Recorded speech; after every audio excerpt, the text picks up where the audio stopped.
Hello दोस्तों, आज के दिन की आपको हार्दिक शुभकामनाएं।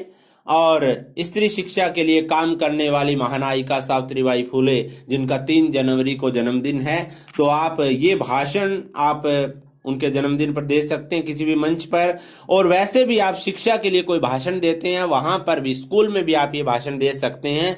शुरुआत कीजिए शायरी से कि नारी को दुनिया ने जब से सम्मान दिया है, नारी ने अपनी ताकत को पहचान लिया है। नारी को दुनिया ने जब से सम्मान दिया है, नारी ने अपनी ताकत को पहचान लिया है। अबला से बन गई है सबला, देखो सच है नारी ने जगत पर बड़ा एहसान किया है। नारी जाति के लिए मिसाल महान नारी सावित्रीबाई ज्योतिराव फूले, जिनका जन्म आज ही के दिन 3 जनवरी 1831 को हुआ, उनके जन्मदिन पर मैं सतीश कुमार आपको हार्दिक शुभकामनाएं देता हूं।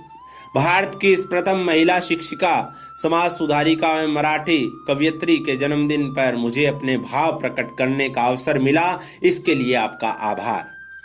स्त्री शिक्षा के उद्देश्य का सपना संजोए सावित्रीबाई फुले ने कहा कि शिक्षा ही स्त्री का गहना है। भारत के वंचित तबकों को शिक्षा से वंचित करके हजारों वर्षों तक गुलाम बनाकर रखा गया। सावित्रीबाई फुले ने शिक्षा को गुलामी से मुक्ति का सबसे बड़ा हथियार बनाया। स्त्री को शिक्षा का अधिकार प्रदान करना, विधवा विवाह का समर्थन करना, ऐसे कार्य उन्होंने उस समय किए जब नारी की बड़ी दुर्दशा थी, समाज में कुरीतियों की चरम सीमा थी।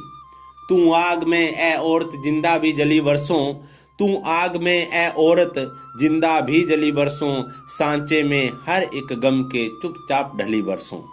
लेकिन किसी भी महान कार्य को साकार करने के लिए एक मार्गदर्शक की जरूरत होती है, एक पथ प्रदर्शक जो सही रास्ता दिखाता है, जो साहस भरता है।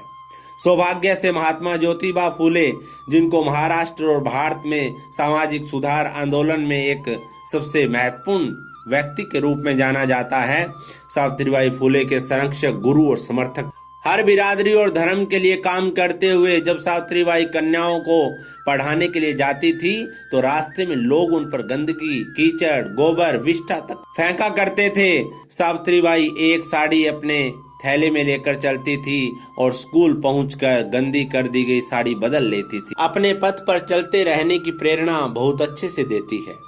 दिन ढले बिना सवेरा नहीं होता, दृढ़ संकल्प कभी अधूरा नहीं होता। दिन ढले बिना सवेरा नहीं होता, दृढ़ संकल्प कभी अधूरा नहीं होता।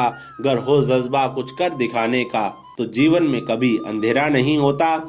ऐसे ही दृढ़ संकल्प के साथ वो मुश्किलों को इम्तिहान समझकर बढ़ती गई और ऐसी सामाजिक मुश्किलों में 1852 में बालिकाओं के लिए एक विद्यालय की स्थापना की और अपने कर्तव्य पथ पर चलते हुए अनेक विद्यालय खोल दिए। दुनिया में नारी के सामर्थ्य की हकीकत से रूबरू होने का सावित्रीबाई फुले से बड़ा उदाहरण और क्या होगा। ऐसी महानायिका स्त्रियों के साथ साथ पुरुषों के लिए भी बहुत बड़ी प्रेरणा है। ये मीरा की अमर भक्ति जहर से मर नहीं सकती, ये झांसी वाली रानी है किसी से डर नहीं सकती। ये मीरा की अमर भक्ति जहर से मर नहीं सकती, ये झांसी वाली रानी है किसी से डर नहीं सकती। मदर टेरेसा, लता हो, कल्पना या सानिया मैरी, असंभव क्या है दुनिया में जो नारी कर नहीं सकती। आओ हम आज इस शुभ दिन पर नारी जाति के लिए दिल में सम्मान जगाएं, जगत जननी नारी की भावनाओं की कदर करें, उनके शुभ संकल्प में उनका साथ दें। पत्नी, बहन, माँ, बेटी के रूप में मिली इस नारी पर होते हुए जुल्म को रोकें और इनके मानवीय अधिकारों का सम्मान करें। महानायिका सावित्रीबाई फुले के जीवन चरित्र को अपना आदर्श स्वीकार करते हुए अपनी इन 2 पंक्तियों के साथ अपनी वाणी को विराम देता हूँ। नारी तुम प्रेम हो, आस्था हो, विश्वास हो। नारी तुम प्रेम हो, आस्था हो, विश्वास हो, टूटी हुई उम्मीदों की एकमात्र आस हो। जय हिंद, जय भारत। तो दोस्तों, इन्हीं शब्दों के साथ आप ये भाषण दीजिए, आपका बहुत ही अच्छा होगा भाषण।